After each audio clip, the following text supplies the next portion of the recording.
can't go to Kaduna by road. You can't go to Kaduna by air. You can't go to Kaduna by train. Question number one, why Kaduna? Question number two, who is trying to isolate Kaduna? Question number three, why? Question number four, after Kaduna, which next? More than 80% of all the oil we are producing is being stolen. And nobody has denied it. It came from the government. Number one, who is the one stealing the oil? Number two, where is the money going to? 80% of what should have been the income of a nation is going to the hand of some people. What do they want to do with the money? Who are the foreign nations buying this stolen oil? How many of these nations of the world are your friends? More than 90% of our income from the leftover of the oil that was stolen. We are using it to pay the interest of the money we have already borrowed. And then it is news. I'm sure you listen to the news. We are borrowing more. Meaning what? According to a friend of mine, we are moving steadily to bankruptcy. If that God does not intervene, we can continue to lie to ourselves. Yes, it is called self-deception. But we cannot take away the reality before us. The video you watch is a man who has gone silent in the last 2 years. Because tribal bigotry now follow come for some people. Now, I've maintained to say that not all of them, not everybody are tribalistic. Even among the Igbos, there are people who are tribalistic.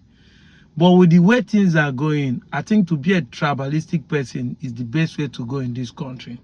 Because whenever you want to do something to favor some people, Nigerians will see you as a fool. Jonathan spent 6 years trying to build an Alamajiri school for the Northerners.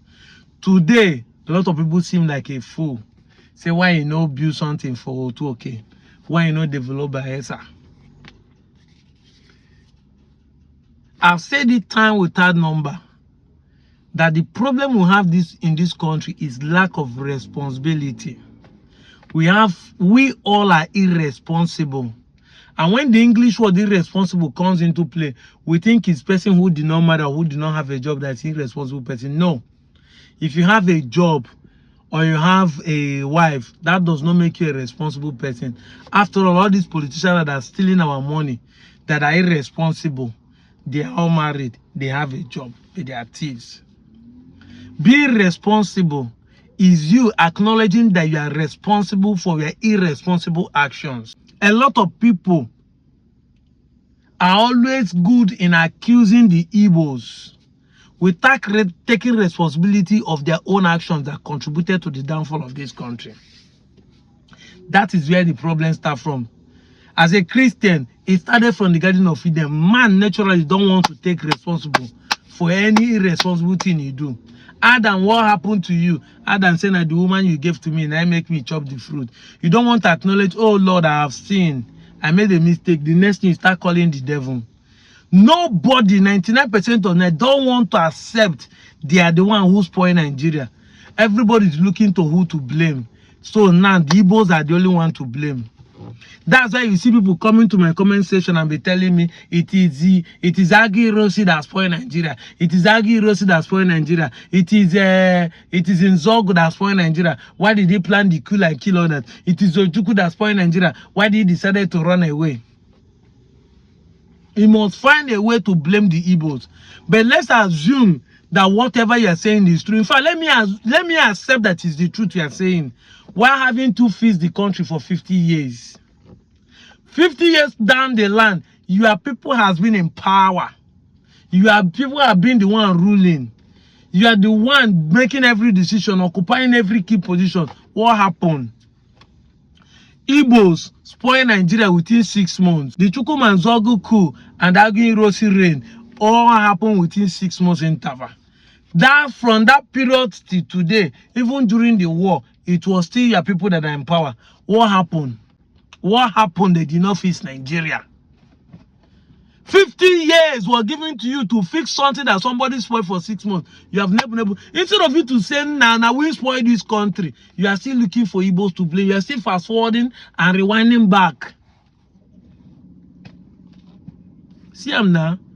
The man who was accusing Jonathan, this statement was made during the PDP era.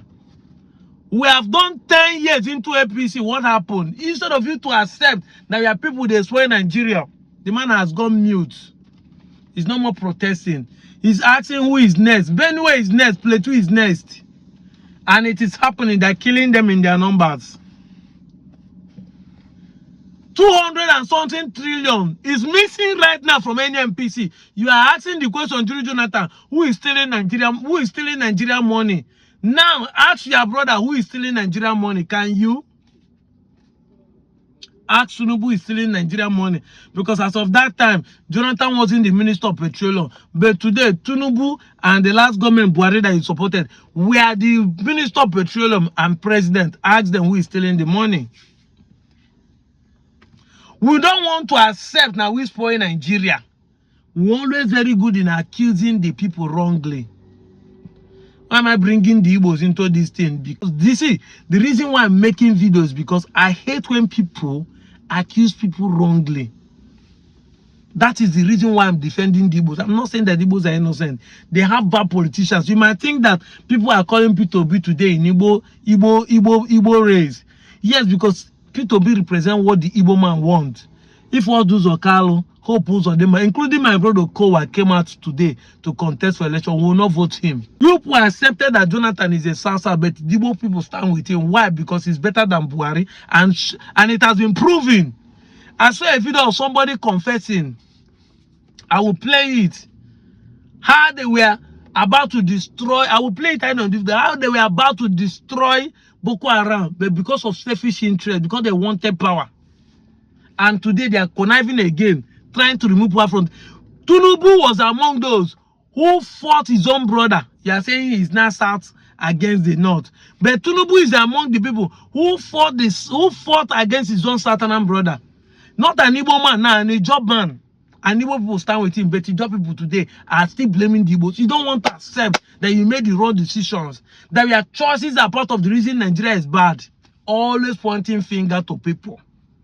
And when Igbo people talk, say they are playing victim card.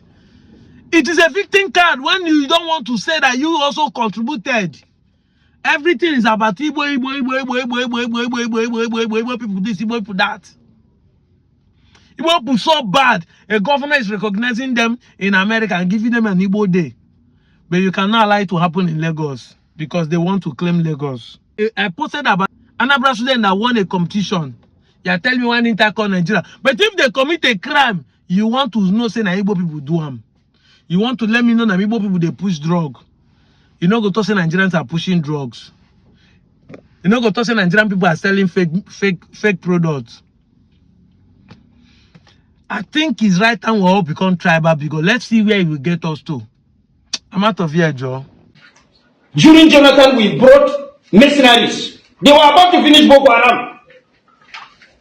But because of our complacency and personal aggrandizement and personal interest, we asked them to go back. And we are still battling with the issue. I was in Borno State as a member of a state House of Assembly when the mercenaries were in Borno. There were less than 30. They operate in a place like this. Everybody with a laptop before him, observing what is happening in the bush.